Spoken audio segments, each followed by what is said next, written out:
तो welcome again friends. शायद उस बार हम लोगों ने पैराबोला का स्टैंडर्ड फॉर्म पढ़ा था तब, जब वो कहाँ ओपन करता हो, ऊपर की तरफ। ठीक है। तो हम लोगों ने इसको थोड़ा सा मतलब इसका शायद ओवरव्यू लिया था, और लास्ट में लगता है मैं कुछ बोल रहा था तो बीच में कट गया था। तो मैं बोल रहा था कि अगर आपको हमारी वीडियो इसके सारे पार्ट्स देखने हो सीक्वेंस वाइज, तो हमारी वीडियो की हमारे चैनल में जाए, वहाँ पे प्ले लिस्ट में जाए, और वहाँ पे फिर हम लोगों ने प्ले लिस्ट में दे रखा है gravitation, limits and derivatives, parabola, hyperbola, full chapter. ठीक है ना, पैराबोला नहीं, सॉरी, कोनिक सेक्शन नाम से ये चैप्टर। ठीक, तो आप ऐसे करके उसको एक्सेस कर सकते हैं। तो मैं उस टाइम यही बता रहा था, तो शायद 10 मिनट्स हो गए थे, इसीलिए अपने आप वीडियो कट गई थी। ठीक है। तो हमको क्योंकि 10 मिनट्स की सीरीज करनी है, तो चलो, हम लोग इस इक्वेशन को लगता है थोड़ा सा डीपली समझ चुके थे कि X square is equal to 4px कैसे आया, और इसमें पहले से क्या चेंजेस हुए। जब ये ऊपर की तरफ खुल रहा है, तो जो इसका फोकस है वो किधर साइड आ जा रहा है, इधर साइड। लेट करते हैं कि इधर फोकस है। ठीक है। तो ये वन पॉइंट को ही हम फोकस मान लेते हैं, ये वन फोकस है। तो हम लोगों ने क्या किया था कि हाँ, ये समझा था कि यहाँ पे ऐसा क्यों हुआ। तो यहाँ पे पहले वाई स्क्वायर हुआ करता था, कहाँ पे, यहाँ पे एक्स स्क्वायर लिखा है, यहाँ पे वाई स्क्वायर, और यहाँ पे हुआ करता था एक्स। लेकिन अब क्या हो गया है, इंटरचेंज हो गया है। क्योंकि क्या हो गया, इसकी डायरेक्शन ही बदल गई। ये ये फोकस पे लाई करता है। यहाँ पे वही चीज हम लोग रखते हैं जहाँ पे फोकस हो। तो फोकस इस टाइम पे, सॉरी सॉरी, जहाँ पे फोकस ना हो, और यहाँ पे हम वही चीज रखते हैं जहाँ पे फोकस हो। तो वाई एक्सिस पे फोकस है, इसीलिए हम यहाँ पे रख रहे हैं वाई। और इसीलिए जो इसकी इक्वेशन बनेगी, वो बनेगी किसकी, एक्स स्क्वायर की। तो शायद अब तुम्हें समझ आ रहा होगा। और जो पी है, ये पी, इस पी को तो शायद मैंने बहुत उस बार डिटेल में समझाया था। ये ये जो लाइन है यहाँ तक, वन से लेकर के इस ओरिजिन तक या वर्टेक्स तक। ठीक है, यहाँ पे ओरिजिन है, वैसे इसको बोलते हैं वर्टेक्स तक। ठीक है। तो हम लोग सब वर्टेक्स को ओरिजिन पे मान के चल रहे हैं, है ना। वरना वर्टेक्स की अगर तुम डेफिनेशन देखोगे तो वो होती है कि जहां पे ये किसी भी एक्सिस को टच करे, या फिर वर्टेक्स वो होती है जो इसका मिड पॉइंट होता है, इस कर्व का जो मिड पॉइंट होता है ना, वही कहलाता है वर्टेक्स। सिंपल भाषा में तुम ऐसे समझ सकते हो इसे। तो हम लोगों ने इसको इतना पढ़ा था, अब इसकी देखते हैं प्रॉपर्टीज क्या होती हैं। तो चलो प्रॉपर्टीज देखें।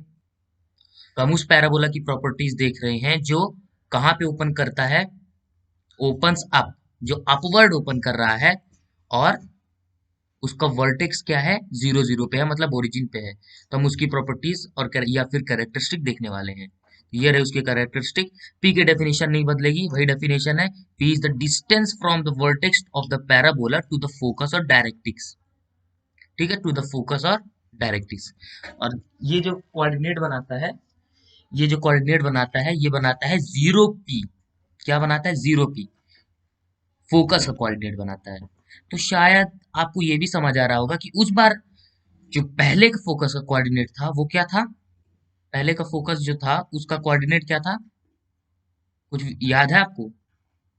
उस बार जो था वो ये था, p, 0। ठीक है ना। तो ये था p, सॉरी 9 नहीं है, p, 0।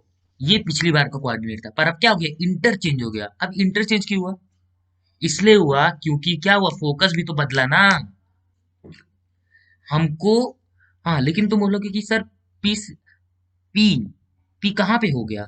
एक मिनट दिखाता हूँ पी कहाँ पे है। ये देखो, यहाँ पे। तो अब पी कहाँ पे आ गया, पी क्या होता है, वर्टेक्स से फोकस तक की डिस्टेंस। तो अभी किस साइड आ गई, वाई एक्सिस पे पूरी आ गई ना। जब वाई एक्सिस पे ये पूरी आ गई, तो इसके जो फोकस के कोऑर्डिनेट बनेंगे वो क्या बनेंगे। तो अगर तुम खुद ही अगर दिमाग लगाओगे तो इसका जो अगर तुम कोऑर्डिनेट निकालोगे, तो यही बनेगा ना जो वहां पे लिखा था। क्या वहां पे लिखा था, 0, क्योंकि यहाँ पे एक्स एक्सिस की वैल्यू 0 होगी, क्योंकि एक्स एक्सिस पे कहीं ये पॉइंट है ही नहीं। अब ये वाई एक्सिस पे है तो कितने डिस्टेंस पे है, बी डिस्टेंस पे है, तो ये इसके कोऑर्डिनेट हो जाएंगे। तो वही चीज नीचे भी लिखी है। तो आई होप तुम्हें वो चीज समझ आ गई होगी। क्या है ना कि मैक्सिमम देयर आर 90% स्टूडेंट्स वो do not understand the value of 0p। तो यहाँ पे जो 0p लिखा है इसका मतलब क्या है, 0p का मतलब ये है, 0, पी का, कि एक्स कोऑर्डिनेट इसका 0 है। लेकिन ये y पे से p डिस्टेंस पे है, और ऐसे ही वाइस वर्सा भी होता है। अगर p जीरो होता तो मतलब y कोऑर्डिनेट जीरो है, लेकिन ये x टू p डिस्टेंस पे है। ठीक है, तो ये बात हमको याद में रखनी है, भूलनी नहीं है, बेसिक अपने स्ट्रांग रखने हैं। हाँ, तो देखो इसकी जो जो इक्वेशन बनेगी, जो इसकी इक्वेशन बनेगी वो भी क्या बनेगी, डायरेक्ट इसकी y is equal to minus P बनेगी। ठीक है, तो y क्यू, पिछली बार अगर तुम देखोगे तो वहां पे क्या था, x था ना, x is equal to minus P था। इस बार क्या बनेगा, y is equal to minus P बनेगा। तुम समझ रहे हो क्यों बनेगा, क्योंकि p कहाँ पे है, p कहाँ पे लाई कर रहा है, एक्स एक्सिस पे लाई कर रहा है ना, वाई एक्सिस पे लाई कर रहा है ना इस टाइम, क्योंकि अपवर्ड है, तो इसीलिए y is equal to minus P इसकी डायरेक्टिक्स बनेगी, डायरेक्टिक्स की इक्वेशन, या फिर y plus P is equal to zero. ठीक है, और इस बार क्या होगा, पहले हम लोगों ने यहाँ पे देखा था कि this makes the axis of symmetry y axis, the axis of symmetry the y axis, मतलब x is equal to zero. तो एक्सिस ऑफ सिमिट्री बन रही है y एक्सिस इस बार। एक्सिस ऑफ सिमिट्री शायद मैं पहले नहीं बताया था, अभी बता देता हूँ, हो गया। सिमिट्री टर्म्स तो तुमको पता ही होगा, सिमिट्री क्या होती है शायद पता ही हो तुम्हें। सिमिट्री वो होती है, मान लो कि कोई फिगर है, ये एक फिगर है, तो यहां से मैं कोई भी लाइन खींच रहा हूं ऐसे, ये इसकी सिमिट्रिकल है क्या, ये फिगर आपस में दोनों ऐसे, मतलब कि जब तुम इसको इस साइड, इस कॉर्नर को तुम इस साइड फोल्ड करोगे, ठीक है, तो ये क्या इसको पूरा कॉन्साइड कर लेगा। कॉन्साइड का मतलब, कॉन्साइड का मतलब कि अगर ये ए है, ये बी है, ठीक है, और ये एक पेपर मान लो, ये पूरा क्या है, एक पेपर है जो मैंने ये क्वाड्रिलेटरल बनाया है। ठीक है, तो जब मैं ए और बी को पुश करके इधर लाऊंगा, इस इन दोनों पॉइंट पे लाऊंगा, एक इस पे लाऊंगा और एक इस पे लाऊंगा, एक इस पे लाऊंगा, तो ठीक है, तो ये भी क्या हो जाए, ये भी ए जितने हो जाए और बी जितने हो जाए,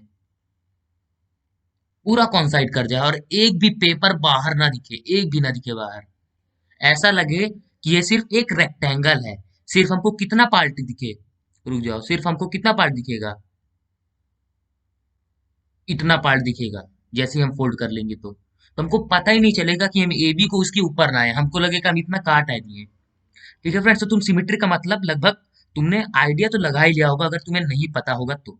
सिमेट्री मतलब एक जैसा, ऐसे टुकड़े कर दो कि एक जैसे दिखे। तो देखो इस पैराबोला में भी क्या ये सिमेट्री कर रहा है, ऑफ कोर्स कर रहा है, दिख रहा है ये जो वाई एक्सिस है, ये इसको सिमेट्रिकल भागों में बांट रही है कि नहीं बांट रही, बांट रही है ना।